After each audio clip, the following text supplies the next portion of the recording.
that you're not making notes of things that you need to memorize. You will also need to, if you're having this problem, you will need to do multiple readings. Next is why you should not get 30 marks in the same paper as. Please preserve those papers. नहीं तो pencil से paper पे mark करो और preserve that paper. Please write that paper again. If you have बदला, मतलब paper को फाड़ कर बदला नहीं लेना है ना, paper को फोड़ कर बदला लेना है. कैसे you get got a less marks in a paper in a subject you don't like that subject now. Paper लिखने के पहले ही रुलाई छूट रही है बिल्कुल कि सब कुछ रट के आना पड़ेगा, है ना. उसके इन्फ्रेंसेस भी लॉजिकली नहीं ड्रॉ कर सकते हो और अगर लॉजिकली ड्रॉ किया तो गलत होगा वो. एग्जामिनर भी बहुत इस चकलिंग इन हैप्पीनेस की जो लॉजिक लगाएगा इसमें वो जाएगा काम से. जिसका होना था वो भी अब लॉजिक के कारण नहीं होगा. इसके लिए क्या करना है, प्लीज मार्क दोस पेपर्स कि टेस्ट पेपर 6 मेरा खराब हुआ है, इसमें मेरी रैंकिंग सबसे पुअर है. Erase that and after that you read, you see what topics, make list of topics from which questions are asked. Study those topics and please write that test after 2 weeks and with a fresh paper. And now what should happen is, first is don't expect that because you have already attempted that paper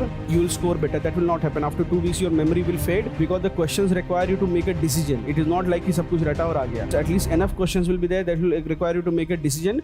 They will require to make a choice. So again when you attempt it will not happen, but your target should be कि यार if there are 50 questions and if I've gotten 15 net correct, this time at least I should be getting at least 30-35 net correct.